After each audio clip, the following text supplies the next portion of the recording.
Bonsoir famille, j'espère que vous allez bien. Famille, on va aller encore dans le pays de l'AIS, au niveau du Mali, où nous allons suivre une vidéo magnifique, magnificatoire à quelque part. Je dis, notre armée monte en puissance, l'équipement monte en puissance dans le pays de l'AIS.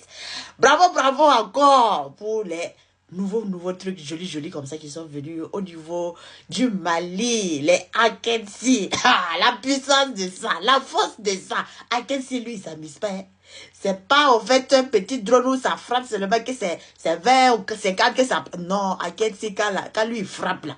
Non, à un rayon de 500 mètres, ça prend seulement. Aucune échappatoire d'être droit quelque part. Donc famille, allons-y sur la vidéo, c'est trop fort.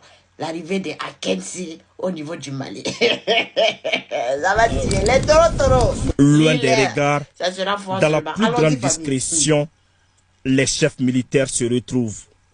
Ça échange. Et au bout de quelques heures, on note la satisfaction.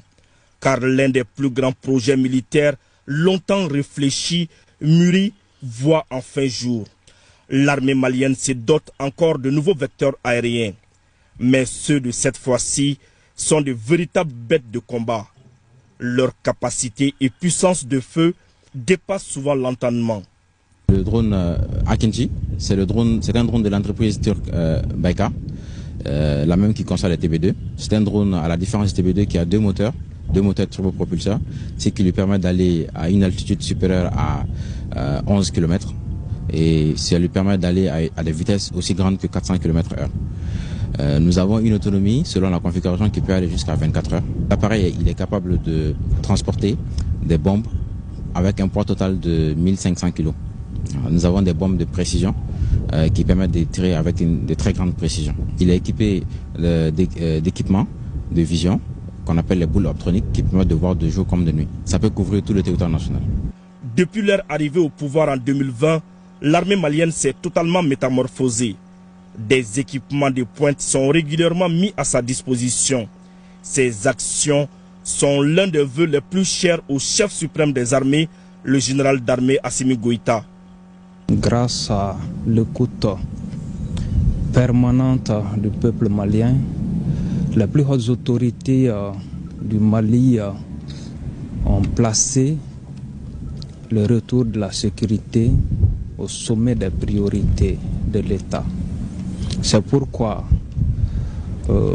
son Excellence, le général d'armée Assimi Goïta, président de la transition, chef de l'État, chef suprême des armées, a impulsé une nouvelle dynamique de transformation et de montée en puissance des forces armées maliennes. Grâce aux nombreuses acquisitions, tous sophistiqués, les uns plus que les autres, l'armée malienne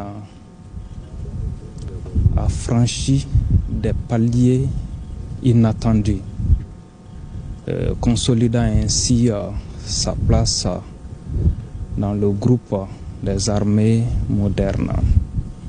Aujourd'hui, avec ces nouveaux appareils acquis sur le budget national, nous franchissons un nouveau cap, toujours plus déterminé à ramener la paix dans notre pays. Nous œuvrons à étendre le maillage territorial et à trouver et neutraliser d'éventuelles menaces à n'importe quel point du territoire national. Je félicite le chef d'état-major général des armées pour l'engagement et l'esprit de sacrifice que les femmes montrent au quotidien. J'encourage les équipages et le personnel exploitant de ces appareils à en faire bon usage et à les maintenir dans les meilleures conditions et de donner au peuple malien les résultats qu'il attend de ces appareils.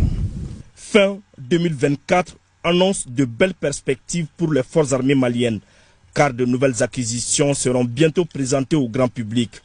Mise à jour, modernisées, les FAMA seront encore plus efficaces au sol, dans les profondeurs des eaux et dans les airs. En tout cas, mon type, c'est trop fort, hein? Oupa!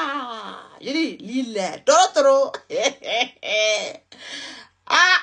Il n'y a pas deux sortes de messages. Ça sera Madou. Vous allez crier Madou. Dans famille, merci beaucoup.